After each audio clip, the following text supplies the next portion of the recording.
Hello, hello, beautiful soul family. Welcome to Conversations with the Universe. Today I'm coming to you from beautiful Vancouver Island. I'm looking at a beautiful mountain out my window. It's a beautiful autumn day, and I'm speaking today with the wild and sovereign Sophie Gregoire from France, which is a long way away, and I am so excited to share in this conversation with you. Welcome, Sophie. Thank you, Monica. I'm very grateful to be here too. I have so looked forward to having a conversation with you. We met a few years ago online, where I was reading your poetry and your beautiful words, and very drawn to the way you express spirit on paper.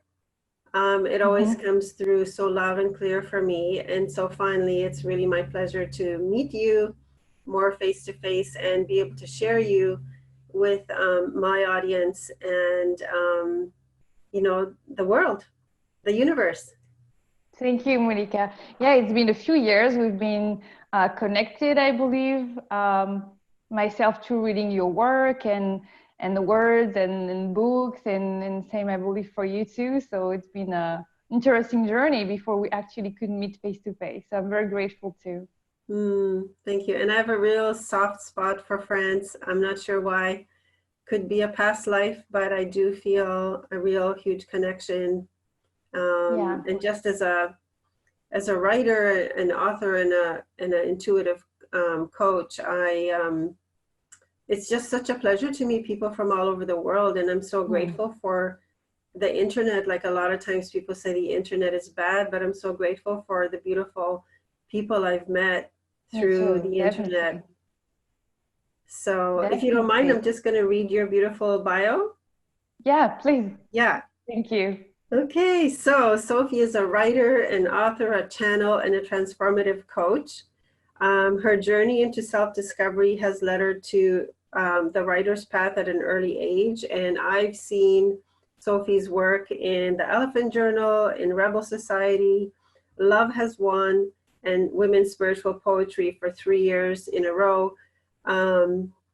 Over time, Sophie's work has expanded into divinely inspired writings flowing in the form of daily wisdom and channeled energy updates, which I really appreciate. I look for them on Instagram and read them with great joy. And actually, you say that our main purpose in life is joy, and that our joy is found in being or remembering our authentic self. And Sophie, you discovered your intuitive gifts and wisdom through a continued journey of love, of worldwide explorations, and of constant introspection and self-actualization in order to heal. Your work focuses on empowering others through a broad healing approach, which reconciliates the contributions of spirituality and of science-based knowledge. Wow, that really speaks to me. And your first book is She is the Moon, which will be released this fall, and it describes your journey back to soul self. I'm so very impressed with who you are. Thank you. Me too, about you. Thank you. Yeah, really looking forward to your book coming out. So we'll have to talk about that at the end, where you can give us more information about it. Okay, so, definitely. But the first thing I want to ask you is, what does sovereignty mean to you? So for me, sovereignty is being who we are, right? It's being in our authentic self, in our core self, not playing a role, wearing a mask, trying to be someone else, trying to fit in. I believe we are the most sovereign when our voice is open. So obviously, I like to write and I like to share ideas, to communicate, to talk. I'm a Gemini, so maybe that's a reason why I always like to write and to communicate. Yes. But for me, we are sovereign when we can be who we are.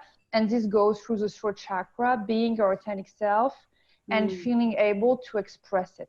Like standing up for ourselves, knowing our core values and living under this. Like embodying who we are. And this is sovereignty. Because even when, like, we can find power also by trying to fit in something, doing something that doesn't really feel aligned, but could be, trying things like that, like tiptoeing around it. But it's less grounded in the authentic self, so it has less power because, it's less solid, right? So sovereignty is finding who we are, and it gives so much freedom, right? And then being this, embodying this. And then it's really like it gives strength. Whatever happens, we feel that we cannot really be in the wind because we stand strong within our values, our beliefs, or art, our passions, our hobbies, whatever that is. It doesn't have to be something crazy. It can just be what we like to do. Yeah. But it's stable because it's the truth of who we are. Yeah. For me. Oh, wow. That's beautiful. And as per our conversation before we started recording, you know that I'm going through this process right now myself. I do teach authenticity and integrity of self, but even though nobody has it all together ever, all the time. And everything's a process, and I'm still learning about deeper layers of sovereignty for myself, being authentic, listening to my body, listening to when my throat chakra is saying something is not aligned. So I really appreciate your viewpoint about that. Thank you. Thank you, Monica. Yeah, it's always a journey, right? It's progressive. Even if we think, oh, I know who I am, like it's a layer. And then I don't know if it's the same for you, but for me, it's always like an evolution. So then there is a new learning, or someone new says something, and I'm like, oh, it brings me back to myself, and I have new questions, new interrogations, as if there's really no destination.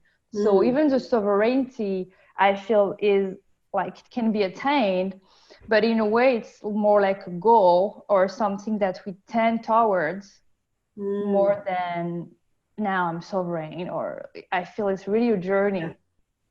Yeah, and I think we are kind of destination focused, which is going to tie into my next question with you. But we want to arrive at something. We want to arrive at sovereignty. Yeah. We want to arrive at wholeness.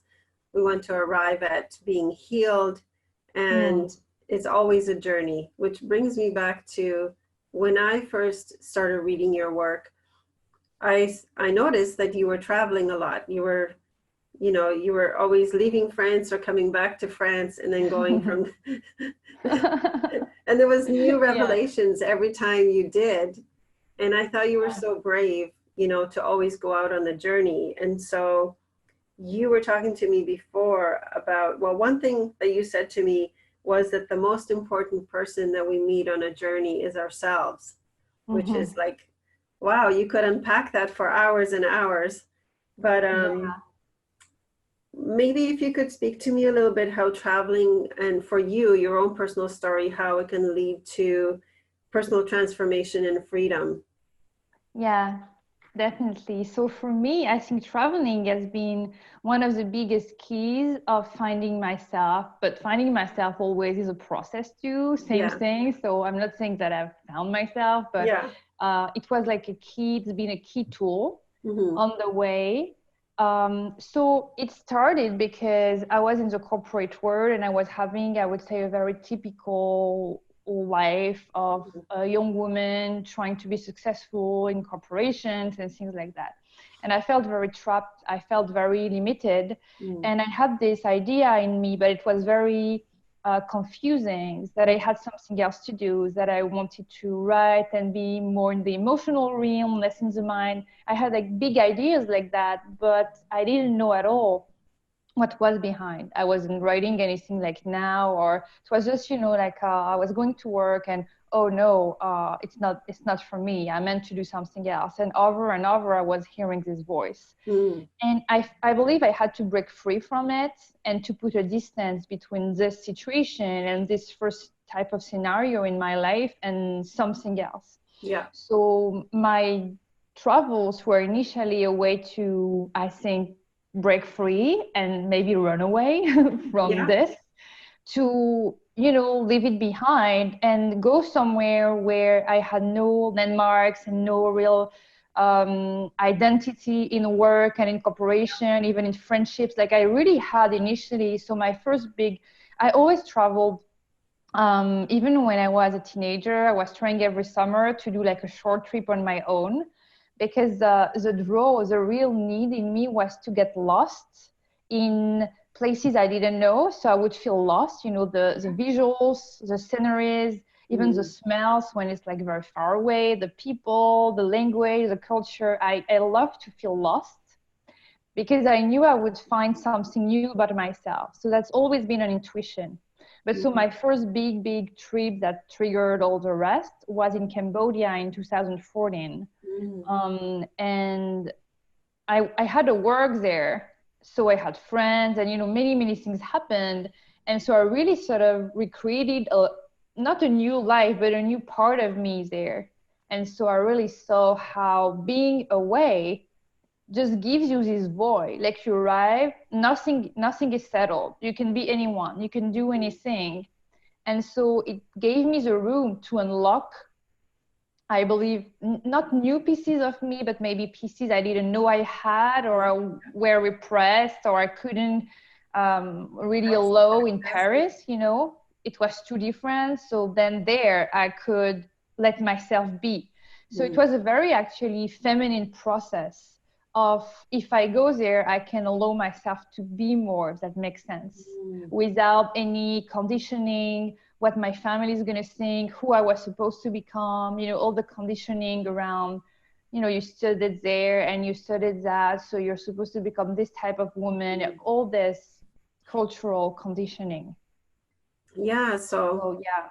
I love that. I mean, you needed to step away from your environment to be able to gain perspective, because in the fishbowl that we're living in our own life, it's hard to have perspective because you're in it. When you go away and you step away from that, yes, you are coming with yourself, you're always there, but you see yourself in a new light. And that's what's great about travel. It really expands our consciousness and helps us see ourselves, but also the world in a different way.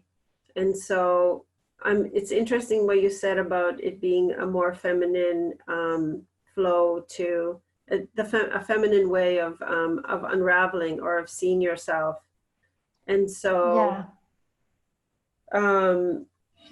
how do you feel that because we can call that the hero's journey, which I'm very interested in, because we're all going through it. But the hero's journey is kind of a process of going away to unlock those pieces of ourselves. And we are kind of the treasure that we find along the way. And then we come back home. And we've discovered that gold that has been in our own backyard the whole time, but we couldn't reveal it while we were at home. So I wonder how for you that process was, from going from like personal wounding, things that you had to come to grips with within yourself, to then finding that gold. So it's a long story, because it happens through several, I would say, travels. And it was all a process, and still is. But when I said it's a feminine process, I also meant it happens through the void, like going somewhere and you don't have to be anything or say anything like you used to say. So I was really forced to see myself and being like, who are you? I remember, so for example, landing in Cambodia that first time and being like, okay, so now you're free to do whatever you want. So then who are you?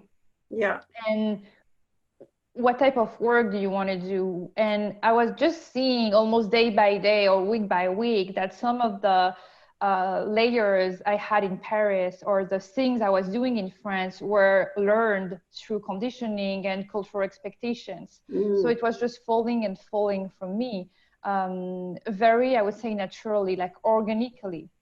because it's like really this transition from you have all this on you like a burden, and then you arrive somewhere else and you drop the burden at the airport, and then okay, so what are we gonna do, right? It was very also a little childish, like not in a negative way, but very childlike, more like joyful. Yeah. And yeah.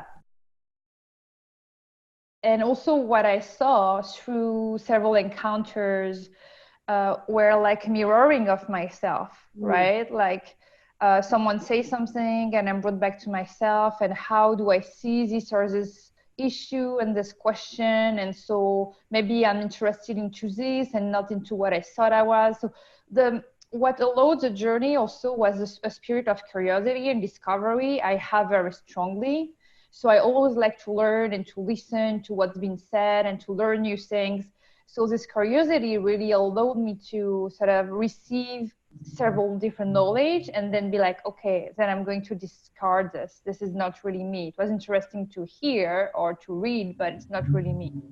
That's why it was progressive, like this. Oh no, I just keep 20%, or, Yeah. And so all those travels really helped see that. Like some travels were more masculine in the energy of, oh, I'm strong, I can go to this country by myself, and it's very adventurous, and I'll survive, and I'll be away, I don't have internet, and I don't know, some of them were more I knew I had this type of more maybe masculine strength or ability to be away alone and to recreate myself from zero. I sort of knew it intuitively, but I had to live it to actually unlock that, right? So some of those travels were really like that, really adventurous, wild, free, and as an experience for me, as a test maybe to myself. Maybe I was trying to prove myself I had this type of strain. I don't exactly know. That's an interesting question. And yeah, so yeah, all of those travels reveal something maybe I wasn't expecting, or yeah. Yeah, void, because that made me immediately think of the womb, where it's dark, and we're birthed from that. And also a connection to the moon, which I know you're a very moon-like creature. And the moon, different times, at different times in its cycle through the month is void, of course. It is not in any planet. It's just like standing in the void, you know? And so I feel like we also go through those moments where we're in the void. We're not being influenced by anything, except we're just floating in the void. We're not influenced by this planet or this moon cycle or anything. We're just in the void. And so and it's very difficult to find this type of space in our life of now. You have to have your energy for yourself, so not maybe work too much for a while, or being away from people having power over you, like especially at the beginning of this type of hero's journey. You really need to cleanse yourself and break free from things, from entanglements, just to be in the void, and in the void is revealed what is the truth. So it's very mystical in a way. And so just to let you know, those first trips were like in Cambodia and so on, were at the spirit of discovery and fun. And then I had some others who were very much like darker, because I was moving through some, I would say, relationship changes or breaks up, or things are more linked to the heart. And because of this, I had to not do much during the day. So I was in a very feminine void of, I don't really want to do much because I don't really have the energy and the force. And also because I'm not sure if this or this is me. So for both reasons, it was very white, like not dark, but very empty. And I remember one of my teachers told me, from the emptiness, the truth will be born and something will move you. Instead of like forcing yourself to be someone or do something, let something move you one day. When it does, And that's also why I love the moon, you know, because of the cycles Yeah. and the fact that you cannot be in the full moon the day you decide to be in the full moon, right? Yeah. It's you have to wait sometimes. Yeah. So I like to use the day of the dark moon, which is the day before the full moon. I mean, the new moon. Like modern astrology is associating new moon with the dark moon, but I like to separate the two. And on the day of the actual dark moon, when there is no moon, you can't see the moon in the sky at all. For me, that's the time of the month that is the void. It's dark. I don't have to do anything. I won't be doing any magic on those days because it's not a day for creating anything. It's a day for rest. And it's like, I call it the sacred pause. And so, I love that. yeah.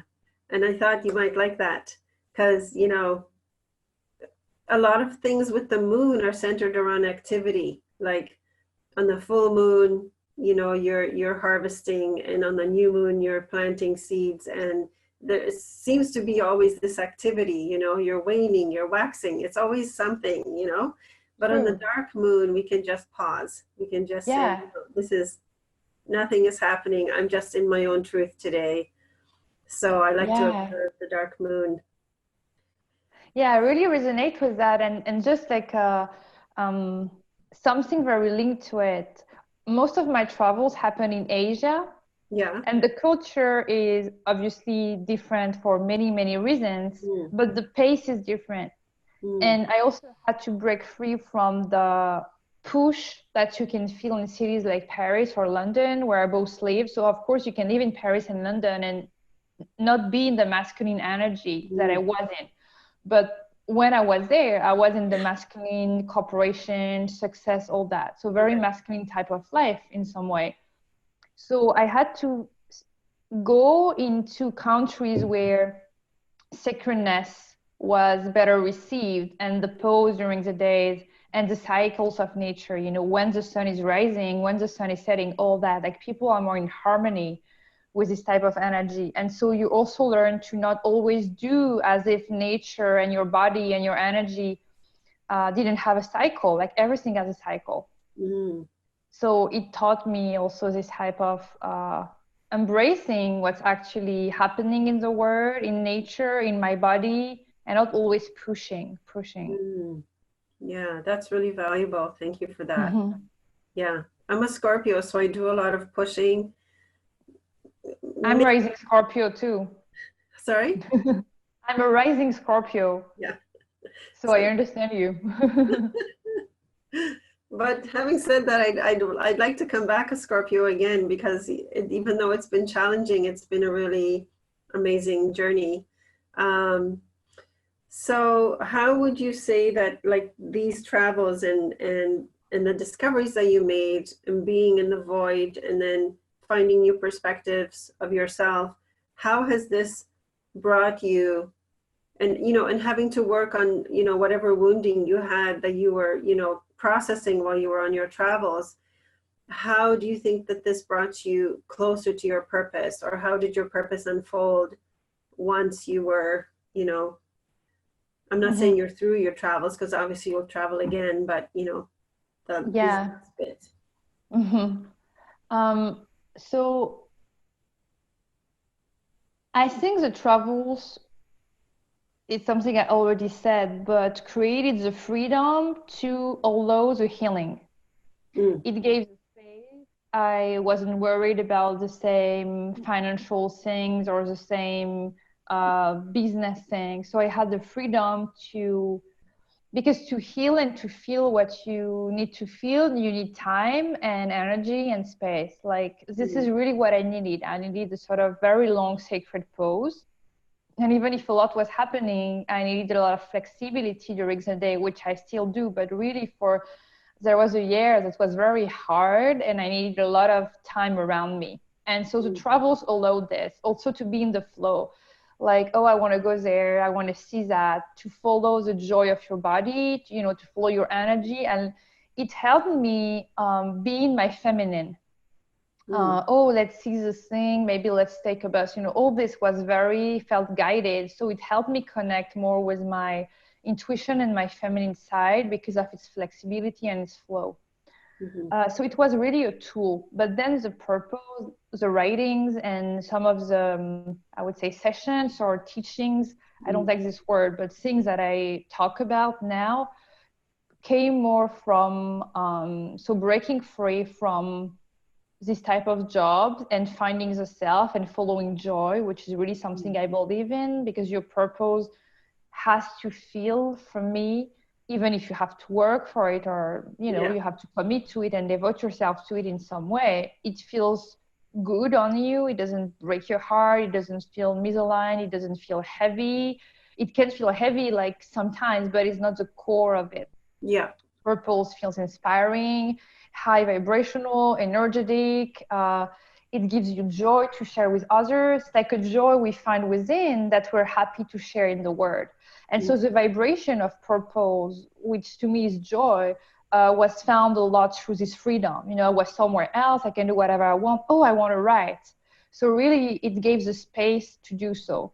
And then the real woundings that I have to heal in this incarnation, I believe, is also a lot around relationships and love. And so some of the things that happened and caused those writings happened through when I was traveling. Yeah. So it was linked to it, like it was intertwined. So it's hard to really, you know, explain. Yeah, the space I had and this ability to really feel what I had to feel, generating the writing, because that's my way to process. So I started to journal, and then I said, oh, this is beautiful. Maybe I could send it somewhere or whatever. You know, it's really started like that. I needed to write from me. And then I saw, oh, some people like it. Maybe it interests someone else. So it was really through embracing my feelings and my interrogations, my fears, my worries, my, you know, all those things, dark and light, and things that, and I was surprised of it, that other people were actually resonating with it. Yeah, and they were big time, and they still are. And I know that, like, even when I went on your website and I was reading through some of the, like, your belief system and, you know, the things that you share on your website about yourself and your work, I felt so nurtured and so held. And, you know, it's so beautiful because obviously we're all on this journey together. And like they say, we're all walking each other home. And being able to share from that vulnerability the way you do as a writer, and as a mentor, you know, helps the rest of us to be able to understand our own journey better, because you know, we're all mirrors for each other. We're, you know, we're looking at each other through each other's eyes. And so it's so valuable, even though it may be hard. Sometimes we put something out in writing that is extremely personal or extremely vulnerable, and we still feel drawn to do it because we know that this is going to cause transformation for ourselves and for other people. So I really honor you on your journey and the work that you're doing and your courage, because, you know, it's easy to just sit back and say, I'm going to keep all of this inside. I'm going to keep this all private. But the more we can step into that vulnerability and the more we can share, the more we are, you know, affecting the whole of consciousness. And that is such an important role. And all of us have that purpose, you know, to create shifts in the consciousness.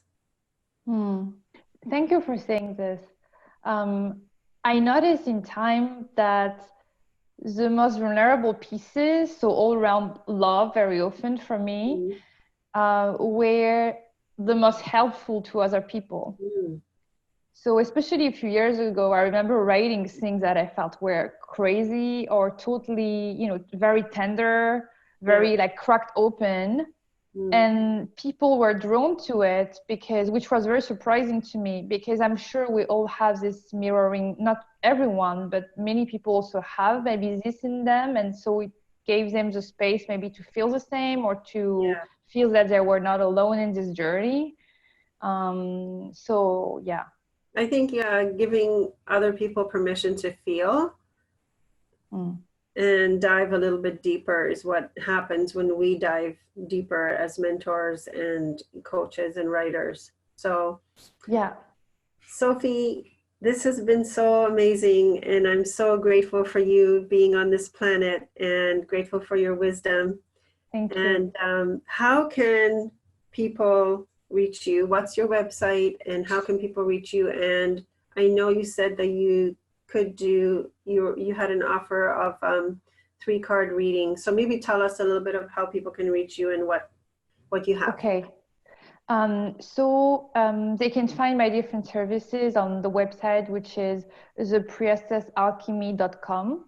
So Okay. alchemy is a word that I love. So as a rising Scorpio, but it's really, you know, what I think both you and I like to do. It's being in the darkness and transmuting this into light. So alchemy is really a word I sort of put everywhere. Yeah, yeah, So I love it. that's why thepriestessalchemy.com. Yeah.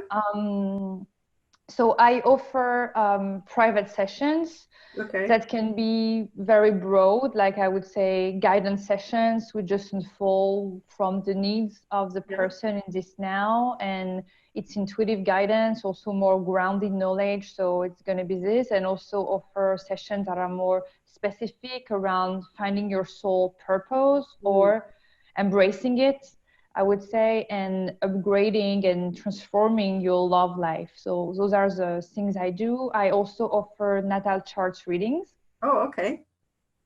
Because I love astrology. And yeah, the free gift is going to be a 3-card readings. So it's like 3-card. It can be different types of reading, but so it's a 3 cards and the explanation of it, of course. So that's for my services so far. Awesome. Thank you, Sophie. So I'm going to write that out somewhere. People will be able to find the link. I'll figure out how to do that. And okay, perfect. Yeah, and so thank you so much for showing up in your brilliance. Thank you, Monica. Your authenticity today. And I'm looking forward to having more talks with you. And me too. Thank you. Thank you, Monica. Thank you. Bye, everyone. Bye-bye.